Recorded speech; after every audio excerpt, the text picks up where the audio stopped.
On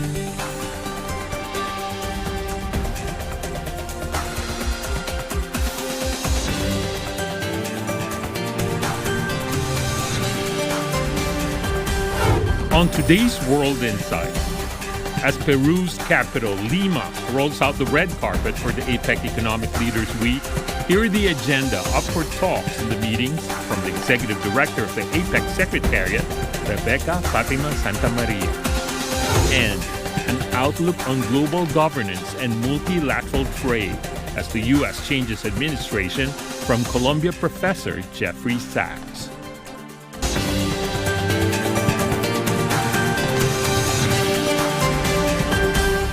Welcome to World Insight. This week, all the way from Lima, the capital city of Peru, featuring all the latest information about the ongoing APEC Economic Leaders meeting.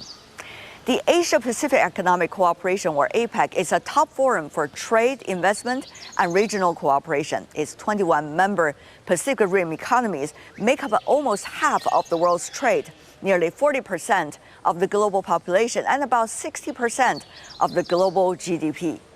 With the theme Empower, Include, Grow, APEC is set to chart the course for interactions among Asia-Pacific economies, seeking cooperation to fix both regional and global challenges. So what can we expect from this year's APEC meeting? On this, I talked to Dr. Rebecca Fatima Sta Maria, the Executive Director of APEC Secretariat. Madam Executive Director, what a pleasure to see you in Lima. Always a pleasure to see you, to catch up with you, really. This year, shall I say, the agenda can be very busy.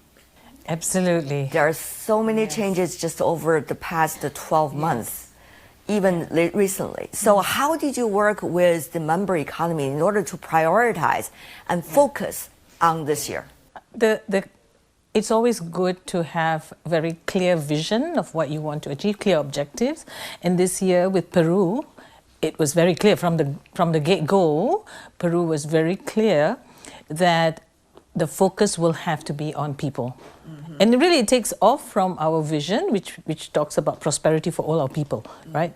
And Peru took off from there, really moving from the establishment of the vision, the Aotearoa Plan of Action, going into the BCG model, the Biocircular Green model, which was the focus of Thailand on sustainability, very clear. And then it moved to the US, where you started to look not just at the sustainability, but integrating that into inclusive growth, inclusive sustainable growth, and starting us on a journey towards just energy transition and stakeholder engagement. So again, it was very logical the way Peru did it. They brought in the experience hosting APEC for the third time, and realizing that, at the end of the day, what matters is what people get out of all these meetings that we're having. Peru says the work that they did on APEC for the people, and then carrying on the work that was done over the years. So looking at engagement, consultations with the local, the domestic constituency, engaging all the different parts of APEC, whether it was SMEs, the micro, small and medium enterprises, whether it was women, whether it was indigenous peoples, youth, so people with disabilities. So really very, very inclusive, really taking the spirit of the Putrajaya vision one step further. And then the work, as I said, seamlessly carrying on the work on sustainability and the just energy transition. Right. China, US, two largest economies of the Asia-Pacific region, important member economies, just like all the others on the APEC Forum. But they're having some very tricky relationship, and you see the situation getting ever more challenging. So from your perspective and other economies on the APEC platform, how do you articulate the current situation? There is no avoiding those realities. That's a reality. But what is important, and I mentioned this earlier, is the ability to convene, to bring folks together. The opportunity, how often can you get an opportunity for the officials from both the US, China, even Russia, in the same room across the year. If you look at how we've done it, and that's what makes important, because you build relationships. With relationship, you build that relationship, you build trust. Yes, you have disagreements, but at the end of the day, we have these pull asides, these informal discussions to see how we can, in spite of all that noise, in spite of all the tensions, still have something important for our people. If you're looking at across our economy, what is important? Important is creating jobs, creating wealth for our people. And when you look at the structure of our economies, especially the developing members of APEC, the developing economies of APEC, the whole idea is that we have a significant number of our people in the informal sector. Right? So if you are in the informal sector, if you're operating in the informal sector, you lose out on so many aspects. You don't have safety nets, for example. There will be issues whenever there's, for a clear example, when COVID happened, those were the people who were affected most, lost their livelihoods. So Peru helped us to focus the conversations, asking exactly what is it that is important for us? So making sure that the folks who are in the informal sector can transition to the formal sector. Because if you're in the formal sector, you have a lot more safety nets. You have a lot more opportunities to link to supply chains, right? And how do you do that? So that was a very important conversation that we had throughout this year. One of the things about APEC is it's such a platform to encourage trade investment. Some of the mechanisms taking place among APEC member economies are amazing. RCEP, for example, CPTPP, they are the pioneers of the world in terms of trade arrangements. How is that legacy likely to continue, Dr. Rebecca, especially now when people worry so much about trade wars? Yeah. We have to get back to basics. Those trade agreements that we worked on are what help us to build our relationships, business relationships, the resilience of our supply chains, our integration of our economies. Really, those agreements form the basis for that arrangements between our economies, strengthening that relationship, the economic relationship between our economies. And RCEP, as you mentioned, and CPTPP, we take it very seriously. Those will be the foundations for us to move to the free trade area for the Asia Pacific. So that's another conversation. It's been going on. It's an ongoing conversation, right? And learning from what we have already achieved in these different arrangements, whether it's CPTPP, RCEP, or the Pacific Alliance. These are three very important agreements that we have among our members. So how do we pull these together, the threads that you have, the really valuable threads, the useful threads that we've had building this, so that we take it one step further towards our aspirational goal of the free trade area of the Asia Pacific, right? But tariff is a rising concern for the world. 10 to 20%, or even 60%, those are astronomical numbers. Just think about how the world trade or our regional trade will be like if that were part of the story. How does the Secretariat, together with your member economies, articulate what is possible and what should not be done? How is that conversation taking place, both in the meeting rooms and also in the hallways outside the meeting room? Yeah, for tariffs, we say you have to learn from history. Otherwise, you face the consequences. What can we learn from history? Well, for example, if you look at how tariff wars in the 1930s, that caused a massive depression, right? The Great Depression. So tit for tat doesn't work, one. Two, tariffs, you have to realize that tariffs are not just, you can use it to weaponize, but you have to look at the final impact of your tariffs. Who loses? It's your average consumer who loses, because it adds to the cost of your product, final product, or it adds to the cost of your inputs, right? And it will pass through. So you're adding to the cost of doing business. So I think we have to look at the whole conversation on tariffs in a really broader sense. The impact of tariffs on your own consumer, your own citizens, you know. And eventually your own economic growth Absolutely. and society. Yeah. So it's so simplistic, you know, to say, oh, I'm going to raise tariffs. But what is the impact? And what is, from an economic perspective, what is the elasticity of demand for those products? You know, for food, definitely it's for me, if I'm importer, I just pass it through. I pass it through, and the folks who lose out are the average consumer. Among the APEC member economies, we see them at very different stages of the global supply chain. Some economies were suggesting, oh, maybe one lose, the others can benefit because the supply chain can move from one place to another. This kind of win and lose situation.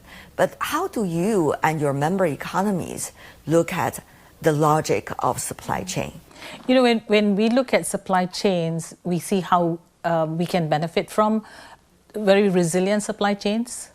You know, yes, there's a lot of conversations going on, a lot of criticism saying, you know, you want to onshore, friendshore and all. But at the end of the day, we must have our focus on what's the benefit. You know, would a longer, more divergence provide more results for the economy? The focus for us in APEC is really looking at how to assist the small and medium enterprises, the micro, small and medium enterprises, benefit from the work that we're doing on supply chains. And for us, again, regardless of the distractions and the noise, what do we do with when we look at supply chains? We look at how you can facilitate trade through looking at your supply chains. There are choke points along the supply chains, and that's something that APEC has been doing, analyzing the choke points and seeing how then the SMEs can benefit. Having said that, though, there are other things that's going on with APEC. If I remember right, the Chinese president during his earlier speech at the APEC week, talking about common aspirations for APEC economies. Some of the words he used: innovative, open, green, beneficial to all around the economies in the Pacific Rim. How have those qualities been becoming part of the reality among APEC economies? Yeah. You know, if you look at I'll go back to the Putrajaya vision. We have three economic drivers: trade and investment, digitalization and innovation, and the sustainable and inclusive growth, right? Yes. So whatever President Xi says is really encapsulated. You know, if you analyze what we have in the Putrajaya vision, exactly those things, you know. So it's important that leaders also keep reminding us that these are our aspirations. And leaders, their role is to encourage this aspiration, right? But for us at the policy making level, for us it's translating that into reality. You know, aspiration's good, but how do you translate that into reality? And some of the work that we've done this year is exactly that, the engagement with the business community, with experts on digitalization and discussions on AI, what needs to be done in our economies on taking advantage of AI and innovation. How do we look at the green agenda for each of us and the just energy transition that we have put in place this year? If you look at our blueprints, our roadmaps, they're all very practical. And it then depends on each economy to take that and run with it, you know, and see how you can implement it. APEC has been transforming in terms of the topics and the atmosphere. If I remember right, in Thailand, at the end of the pandemic, people were still like, what's going to happen? What was going on? What did we do? What can we do? Then moving on to San Francisco, I remember clearly walking with you in the huge International Media Center, and we were talking about China and the United States. People at that time were so nervous about this relationship, the nature of it, and the transformation. And now We are in Lima, Peru, with even more dramatic changes, shall we say, taking place over the past 12 months than the previous 2 years. And people apparently become more calm, more acceptable to change, but also wanting to find solutions. How do you see this evolution as Executive Director of the Secretariat? If you look at the way we've done it, APEC has been able to pivot, APEC has been able to adapt to those challenges. So, you know, if you look at our history, we've done it, we've been able to do that. And I think this year is another example of, in spite of all the challenges, we have come together. The ministerials that we've had, each of those ministerials had consensus statements, which we struggled to get. There was a challenge in the past. That's the value that APEC brings. That's the value any multilateral organization brings, that ability to have those cross conversations, hearing the challenges that each of us is facing, you know, and finding a way around it. It's okay to sit and talk, because I think at the end of the day, sitting and talking, you build a relationship, you build trust. And that's the value that, you know, organizations like ours bring to the table. Good point. What a pleasure. Thank you so much, as always. Thank you. Always a pleasure to see you. You're watching World Insight, our special coverage this week from Lima, the capital city of Peru, on the ongoing APEC Economic Leaders meeting. Coming up in the program, an outlook on global governance and multilateral trade as the U.S. changes administration, from Columbia Professor Jeffrey Sachs.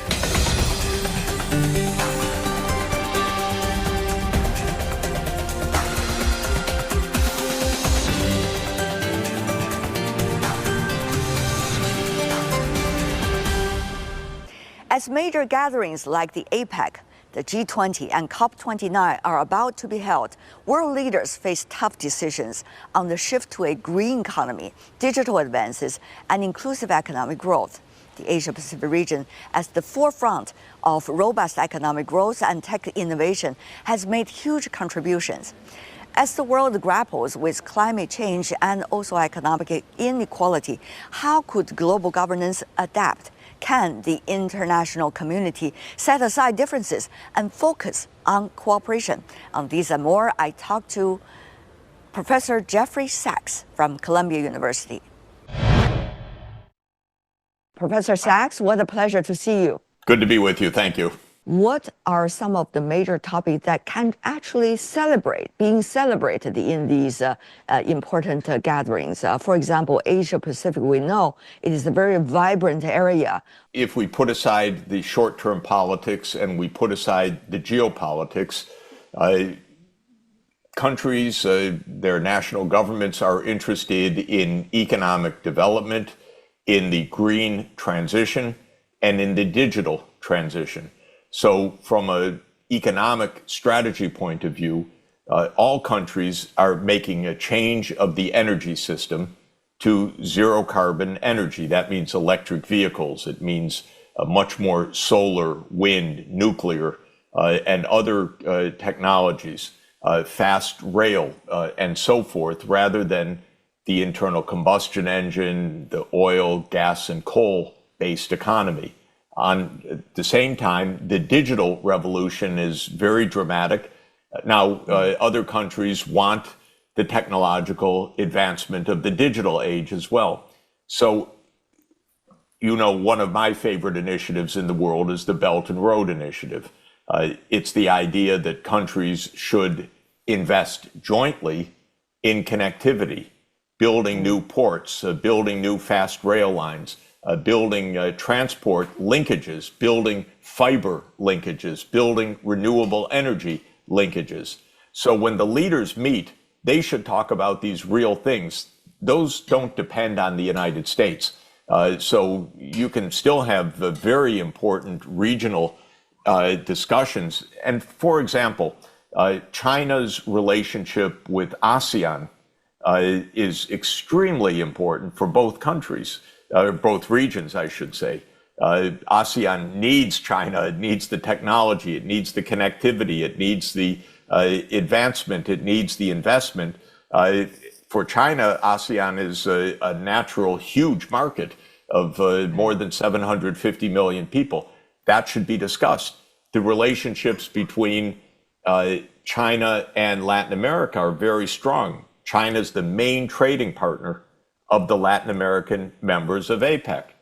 This is surprising. It's not the United States, it's China that's the main trading partner. China buys a lot of food grain and feed grain from Latin America, a lot of natural resources. China is a provider of advanced technologies. So that's a very fruitful relationship, very important. There are also big changes that are needed in the international system, what we call the global financial architecture. How will climate finance be carried out by low-income and lower-middle-income countries that don't have access to the world capital markets? What will become of important institutions like the Asia Development Bank, the Asia Infrastructure Investment Bank, the new development bank in Shanghai? What size will they be? These are very important questions that everybody wants to ask also of China because of China's great influence in these institutions. So a lot can happen without an agreement that includes the United States. It won't be a global agreement, it won't be global policy, but it will be region to region or China to region that is extremely important. Professor, as you know, as we speak, the international governance mechanism are also considering what's going to be next, especially when the president-elect of the United States have made very clear his lack of interest in global governance mechanism established there for quite some decades. Now, so what does that mean for others? What kind of opportunity does it provide to the other players of the world to make sure that those mechanisms will work and will be reformed and will provide the best interest for the majority of the population? It's an excellent question. You know, the point is that for many decades, the U.S. led these international institutions, and it did so sometimes well, sometimes badly. But the U.S. Took some power and pleasure in leading these international institutions. Then came the rise of China and the rise of other major powers and regional powers, and the U.S. couldn't lead the same way anymore. And that led to multiple choices. One was, well, maybe the U.S. should just not participate in this, and that is how Trump expresses things. We'll go our own way. We don't need any of this international stuff. Biden had the idea wrong that the U.S. would continue to lead, but it can't. And so that was a kind of paralysis. My idea is that we continue with these international institutions, indeed strengthen them, but on a multipolar, multilateral basis rather than a U.S. basis. So I think we have these choices. Trump expresses, and in his first term showed, a neglect or a disdain for global governance. If he pursues that, we need global governance. So what should the rest of the world do? It should say, we will continue in a multilateral way. The United States is acting in a very strange way, but the U.S. is only 4.1% of the world population, and the 95.9% of the world population wants the UN. It wants to continue to function. It wants continued cooperation. It wants international trade rules. So in this sense, the BRICS said this in Kazan, in the important meeting in Kazan a couple of weeks ago. The Kazan Declaration of the BRICS says, we, the BRICS and BRICS plus countries, and it was 36 around the table, that had 57% of the world population and about half of the world output there, said, we want the UN to function. We want multilateralism. We want the World Trade Organization. That, to my mind, is the view of the vast majority of countries in the world. It may or may not come to Trump's attention, depending on who he appoints and explains things to him, that this is a good thing for the United States as well. The U.S. needs to learn to cooperate with others on a mutual, respectful base, not on a dominating base. But the U.S. mentality for decades was the U.S. runs the show. Now that the U.S. doesn't run the show, it has to decide, do we cooperate or do we just get out? In the first term, Trump kept getting out. He said, I don't want anything to do with the Paris Agreement. I don't want anything to do with WHO. I don't want anything to do with all of these other agencies. He threatened to leave the UN even. The rest of the world should remain very calm, should say to the United States, we'd prefer that you stay in. But if you isolate the United States, we will carry on with these international institutions and arrangements because they're important for the world. Professor, you've been traveling back and forth to China and other parts of the world in which maybe the Western media did not give much proportion of reporting. So how do you see where the mentality of China vis-a-vis United States when you are talking to intellectuals, students, young people, officials, business community? What is your assessment of their take on the U.S. now, after several years already of quite worrisome relationship between the two countries?